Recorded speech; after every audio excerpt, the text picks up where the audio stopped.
there's still hope for TJ Dillashaw to save his career and save his legacy, and I'll tell you why.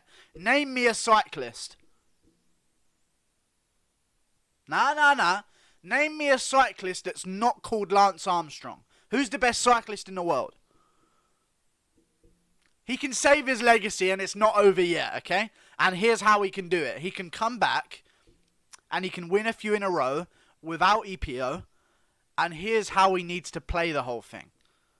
I want to see TJ come back and own the steroids, okay? I want him to own them. And maybe not.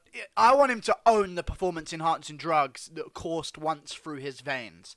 Okay? I want Cody Garbrandt to be sitting at a press conference with TJ Dillashaw and they're both fighting different opponents. And I want Cody Garbrandt to say, "You fucking steroid-taking bitch," and all this stuff about his no chin and all that. And I want TJ to say, "Yeah, I fucking whooped your bloody ass." He wouldn't say bloody because he's not from London. "Yeah, I fucking whooped your bitch ass. Now what? I embarrassed you in front of your family. So what? It's already happened. Yeah, I did steroids. So fucking what? Do something about it, you bitch. I slept you twice." That's what I want to see TJ do.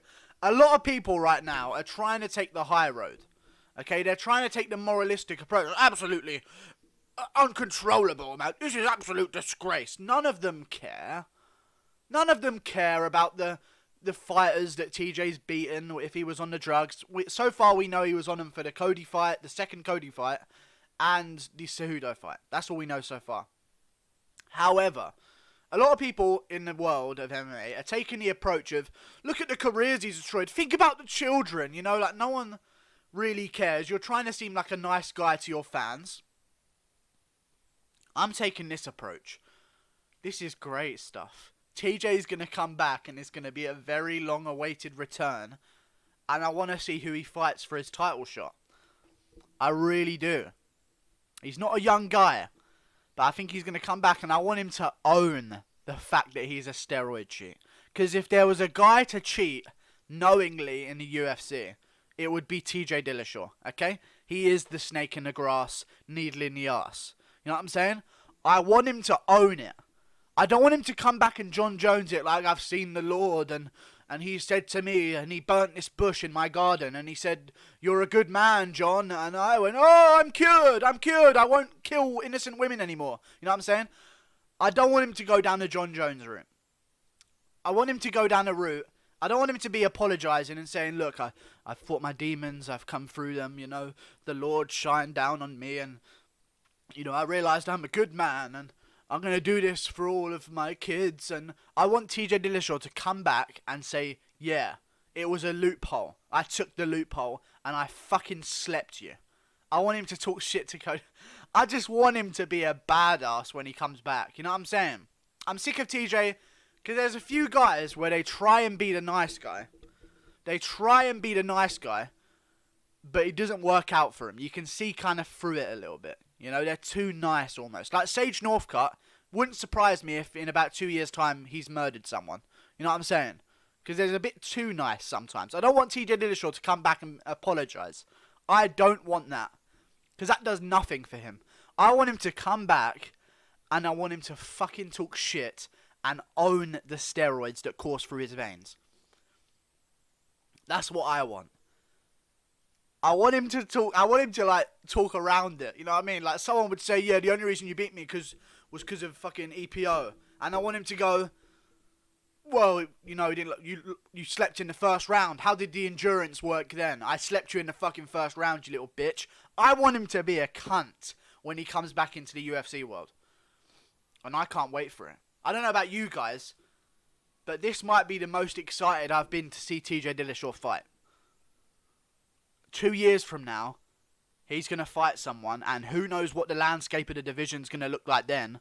I'm assuming that Aljamain Sterling isn't going to be champion, but he's going to be lingering around the top. Maybe they do that. I want TJ to be a villain, okay? I want him to go full heel. That's what I want. I want him to be Chael Sonnen, but actually a criminal. You know what I'm saying? I want someone to talk shit to him about doing steroids, and he went, "Yeah, so what? I've got a mansion now."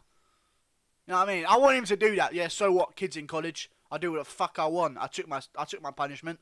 Fuck it. I made more money than you did your entire career." I want him to be A badass. I just spat everywhere.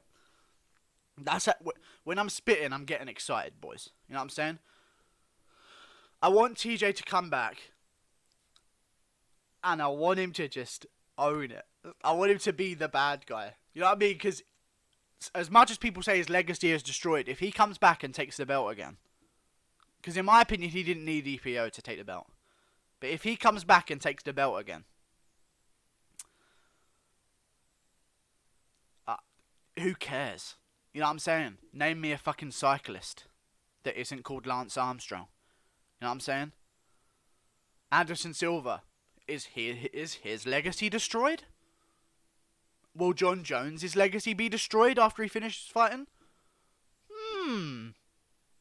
Let's think about that. You know what I'm saying? People are making this a huge deal, and in a week's time, no one's going to be saying a word about it, and we're going to be waiting for TJ to come back. And I want him to go full heel. I want him to go full heel. I'm so excited. I'm excited for it, and I'm glad that this happened. One, because now USADA can test more against it. I don't understand how USADA didn't test for this before. Was there a conversation in the office with Jeff Nowitzki, the guy who caught Lance Armstrong in USADA? He was known for catching Lance Armstrong. They have a go, right, what should we test for? Right, we do this, this, and this. What about EPO? One of the most famous performance enhancing drugs there are. Jeff, what about EPO? And Jeff goes, Nah, we'll be fine. Leave EPO out of it. No one would be stupid enough to do that.